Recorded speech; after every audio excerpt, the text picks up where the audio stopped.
Welcome back to the We See Monsters channel. I'm your host Jenna, and today we have a story about a very, very close call with a Wendigo during a camping trip. If you aren't already subscribed to my channel, don't forget to hit the subscribe button so that you can see all of my content as soon as it gets uploaded. And thank you everyone for getting me to my first 1,000 subscribers this week. I appreciate all of you for being so supportive. With that being said, let's jump into our Wendigo story. Living in northern Minnesota, I was always paranoid but skeptical of the Wendigo. I thought I might have had a few encounters, but you can't be sure when you don't come face to face with something. I'm a see it before you believe it kind of guy. Now, of course, I believe. Good Lord, do I believe. Because I think I pissed one off. Like I said, I live in northern Minnesota. I have a big German Shepherd, her name is Stella, that I love to take on walks in the nearby woods. The forest is massive, but it's beautiful. I've never gone in too deep or at night. Being eaten by a bear isn't exactly on my bucket list. But a buddy of mine likes to go deer hunting in the woods during hunting season. He likes going in deep and camps out for days.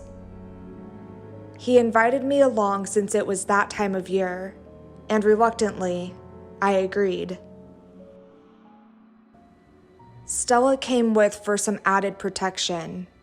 I was no good with a gun, but I did bow hunting. So I packed up my weapon of choice, some clothes, and whatnot. The basics, and then some. Then some being a 6-pack and some backup Newports. I know. Newports are pretty gross.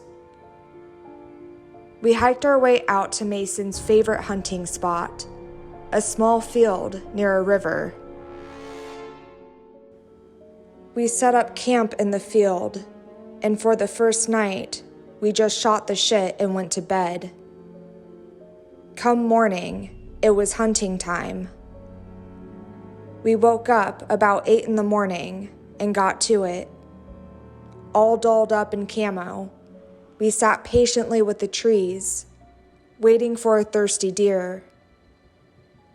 We missed 2, but caught 1. Not too shabby. We headed back to camp, ate dinner, drank a little bit, and I noticed Stella was on edge. I figured she'd heard a noise out in the woods. What is it, Stella? Did a squirrel scare ya? I laughed and patted her on the head. No, wait.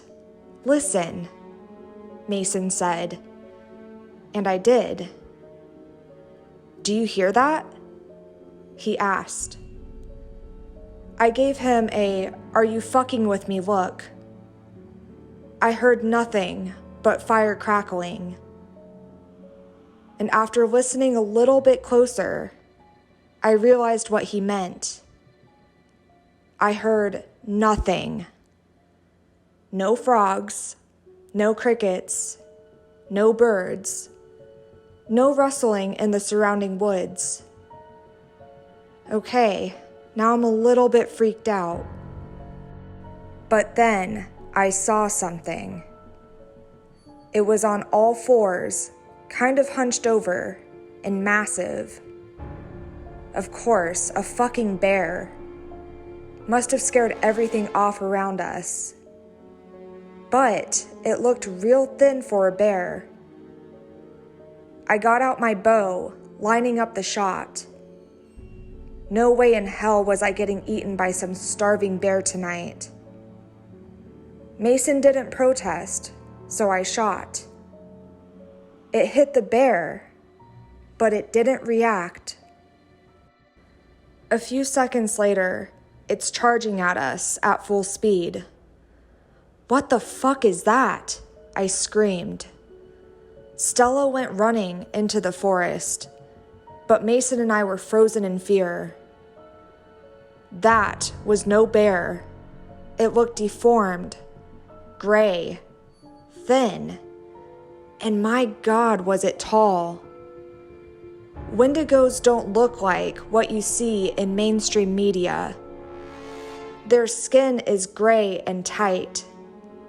Their bodies are bony, and the teeth are huge.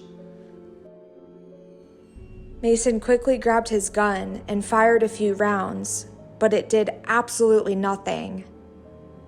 We ran towards the tree line as fast as we could, but it was quickly gaining on us. It's a fucking Wendigo, Ethan. Holy shit, we need to fucking hide, Mason yelled. We made a rapid dash into the forest. We ran on rocks over the river, but I slipped and fell into the water. Mason quickly helped me up. Surely, the monster was even close now. We jumped over a fallen tree and took cover by it. Fast footsteps approached us, and we could hear it. Its breathing sounded musty, and the smell was pungent, like a rotting body.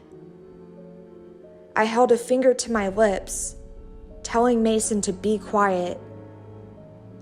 I had a hand over my mouth to muffle my breathing. When it finally left, we slowly got up and left our hiding spot. Running back to our campsite, we only grabbed what we needed before making our way to the trails. We were far out, about 12 miles, and we knew it would take a long time to find our way back in the dark.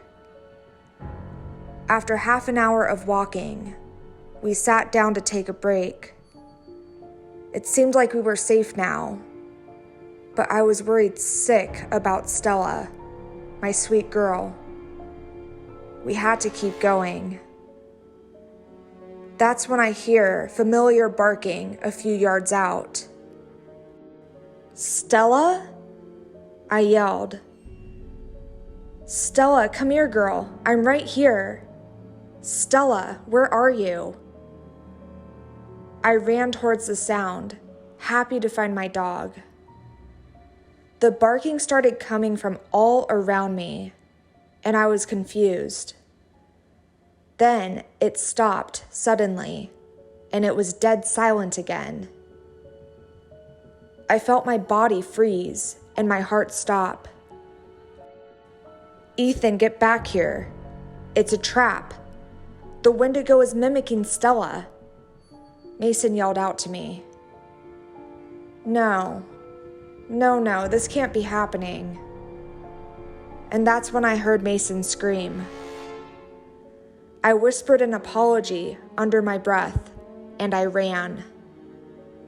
I didn't know where I was going, but I ran like hell, and I heard it following me. That fast, inhuman running.